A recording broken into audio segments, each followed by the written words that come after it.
Airlines should consider the airspace over the country closed in its entirety. Closed? Trump this week designated No Amazon for you, bitches. Maduro and his allies as members of a foreign terror. Oh, never mind. They could just get it by boat, huh? Fuck. I didn't even think about that. Rip. Well, more expensive Amazon for you, bitches. Organization, and also suggested that land strikes could be imminent. CNN contributor Stefano Pozzebon is joining us now from Caracas. Stefano, how is the Venezuelan government reacting to this? Oh yeah, by the way, we're drinking some Draker's whiskey sours. I'm assuming it's whiskey sour. I think it's a blueberry swirly creamsicle sour. 21 plus sponsor me. Fuck yeah, dude. I love Draker's. Their stuff is so good. Post today from the U.S. president. Well, Jessica, we haven't heard directly from Nicolas Maduro, and that is quite telling. Yeah, no coffee today. Before we're doing a little bit of analysis, we do have... Man, he's really putting pressure on Maduro, huh? He really wants him out of there. And to be fair, like, so many people have tried to make these arguments that they are fucking fishing boats. They're not. They're not. Let's be honest. They're not. Our level of military intelligence surpasses almost any other country, if not every country. So, I would be more inclined to believe the military and whoever the guy fucking doing the shit is. What's his name? Is it Pete? Is Pete the one who's doing this shit? I don't know. I don't fucking know. However, I don't fucking care. I just don't want drugs in the fucking country, right? Eventually, I do want to have kids. And it would be nice that they could grow up without some Venezuelan coming up and trying to sell them crack. Government saying, in the words of their Defense Minister Vladimir Padrino Lopez, that no external power has any faculty to interfere, block, or move any decision on the sovereignty of Venezuela. What a fucking retard. So total rejection. That's not even a real sword. It's a wall hanger, bro. Who you hurting with that? Nobody. But your own ego. No, I'm kidding. It's probably real. Maybe it's real. I don't know if it's real. I'd have to get like a real like fine look at it. So if anybody has any like 4K footage of this fucking sword, let me know. From those I'll let you know. Trump, I'll let you know if he got that off Amazon, Temu, or from a smith in some backwoods Midwestern town. Early on Saturday had said that he had a message to airlines and pilots to consider the airspace over Venezuela closed, and that seemed to pave the way to some form of direct intervention here in Venezuela. As I was telling you, Jessica, it's telling that we haven't heard directly from Nicolas Maduro today on Saturday, nor we have seen him yesterday on Friday. On Thursday, Maduro gave a speech to the troops, but that was a video message from an undisclosed location. At this point, the last time anyone saw Nicolas Maduro out in the streets of Caracas was only on Wednesday this past week. You know what's crazy is that the U.S. has made no interest or move toward mainland Venezuela. Well, they have shown a little bit of interest. Let me correct that. They've shown a little bit of interest, but nothing like concrete, right? And this guy is so fucking afraid that he's hiding himself away, like we are trying to assassinate him and take over his country. Listen, bro. We just want you to get your goddamn shit together. We want you to stop throwing in with these fucking narco-terrorist fucking cunts. Get rid of them. Pull a fucking, what's the other one that, like, everybody's been talking about for a different reason? I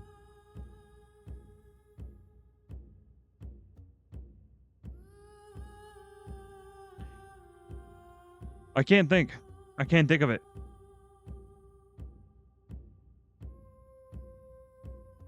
You know, it's the one that, like, they've been threatening to, like, throw the immigrants. What the fuck?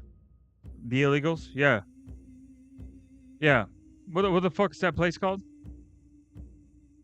I can't fucking think of it. I can't think of it. Whatever. And that is 4 days that we haven't seen him as of It'll come late to me, of and then I'll be like, tonight. And that, of course, is leading the way of a lot of as usual. speculation of where exactly is Nicolas Maduro. Is he perhaps hunkering down, perhaps in one of the bunkers that we know the Venezuelan government has at their disposal in preparation for some form of eventual direct attack on Venezuelan soil? Or perhaps he is still trying to channel messages to Donald Trump and telling him to sit down and have a negotiations. I don't know if you saw it, but over the last week, several outlets have reported that indeed Trump and Maduro himself did speak earlier last week, Jessica. We haven't been able to bring that, to confirm that, but we will definitely bring that to you as soon as we hear it from either Caracas or up there in Washington. But right now, Venezuela is approaching this weekend with a bit of a mix between apprehension and expectation. Of course, there is a lot of apprehension because the risks of something going wrong and opening up to an open conflict are very. And this is like the difference between like a country like the US and Venezuela is the fact that when the US tells you to turn your country off, you don't have a choice, right? It's no different than if Russia tells you to or China tells you to. Like, these countries are just too fucking powerful, right? And kind of Europe, kind of not, though, because Europe has way too many cooks in the kitchen, right? Europe is only strong when they're united. But if you divide Europe, which they are insanely divided, when you divide Europe into the pieces that it is normally meant to be in, then all those countries fall apart overnight. It's just not even close. Not even close. You know, like England will stand up probably the most because it's got, I think it's the largest like military force there aside from, I don't know. Because I don't get into European politics very much. I mean, they're across the pond. I don't give a fuck. They're not on the border. I don't give a shit. Very, very tangible. Jessica? All right, Stefano Pozzebon there in Caracas for us. Thank you so much for your reporting. We are also learning new details about a deadly U.S. strike on an alleged drug boat in the Caribbean. Sources telling CNN that the boat was initially disabled when it was first hit on September 2nd. But sources say when officials noticed they were survivors, they carried out a second strike, killing everyone on board. CNN's Betsy Klein has more on this. Betsy? Well, we are learning. So this is something that I was waiting on. Let me bring you guys to X for a little bit of context about this. What's his name? Pete Hegseth. There he is. So Pete, old Petey man, he put out a post about this, I believe. Where's it at in here? Here it is. As usual, the fake news is delivering more fabricated, inflammatory, and derogatory reporting to discredit our incredible warriors fighting to protect the homeland. As we have said from the beginning, and in every statement, these highly effective strikes are specifically intended to be lethal kinetic strikes. The narco-terrorists who are poisoning the American people, every trafficker we kill is affiliated with the designated terrorist organization. The Biden administration preferred the kid gloves approach, allowing millions of people, including dangerous cartels and unvetted Afghans, to flood into our communities with drugs and violence. The Trump administration has sealed the border and gone on the offensive against the narco-terrorists. To be fair, in my opinion, I think Trump is going too soft. I think you need to go full-on fucking like Civil War level fucking atrocity on these fucking people, right? Absolutely. If they do not want to capitulate, I think you don't waste any time. You just pop them and go, right? And that is probably the most fucked up thing I've said today. But I don't care. I don't. Why are we trying to give violent people a second chance? Nope. Nope. Nope. Nope. You came here with a record of 30 counts from your original country, and now you're looking to make it 31, 32, 33, 34, 35, 36, 37, 38, 39, 40, all with the downfall of American citizens. I'm good. I'm good. I don't need that. Those people's lives are worth more than yours tenfold, and I'll take it even if they're a blue-haired, dumb, fat bitch Karen. I will keep her alive, and I will get rid of you any day of the week because you're a violent criminal piece of fucking shit. Plain and simple. No sugarcoating. People like to look for the gray in things, but it's really not. A lot of things tend to be black and white, and not as often is it ever a gray issue where you can take a stance that is somewhat amicable to both sides. It's just not really a thing, right? You're either on the side or you're not on the side, and that's just really how it is. And now, this does not mean that you can't just be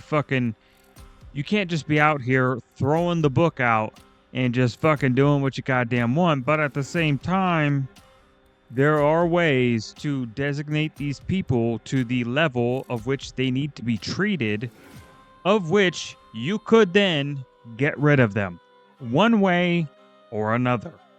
Plain and simple, I think everybody in the country, when it comes to local officials all the way up to Trump himself, are very, very soft. So soft. If you just started going a lot more fucking Old Testament, right? Like, let me show you. Let me show you. No. Let me show you.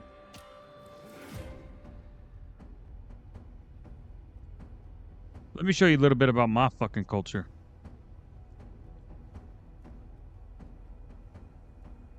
If we did this to 10 people, fucking Blood Eagle.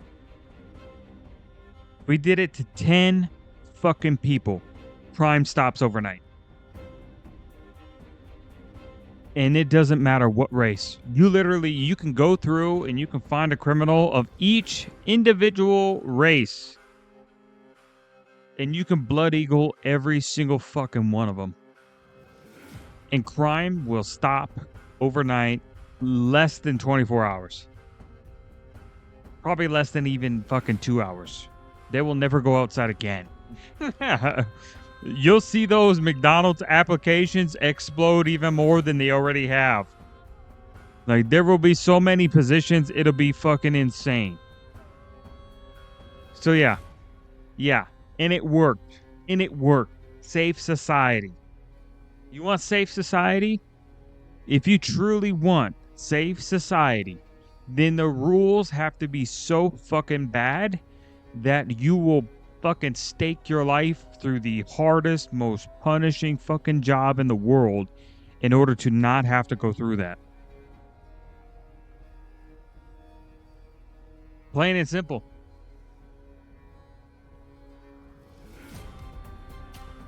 So yeah, I do think that we need to go absolutely fucking insane on these guys.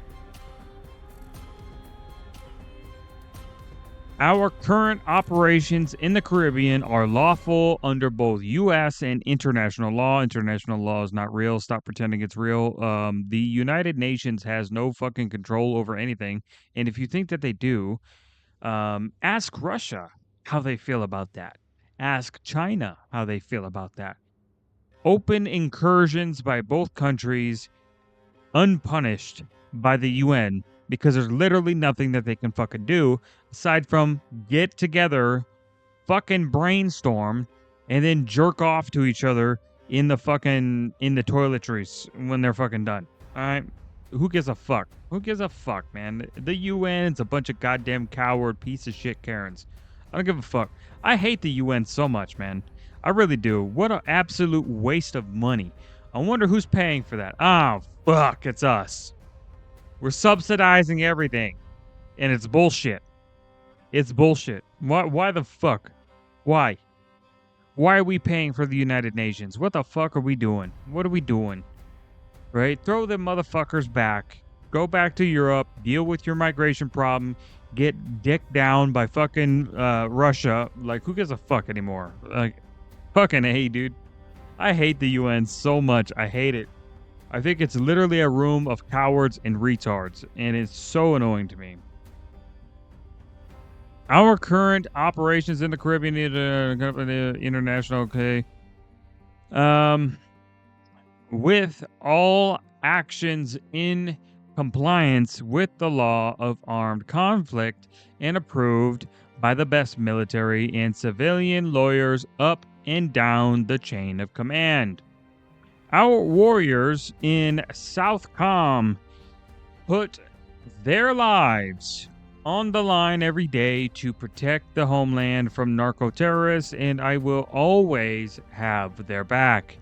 6.1 million views, fucking big dubs by a big dubby Hegseth. So yeah, that's what Hegseth had to say about the situation. And then he went on his personal account and absolutely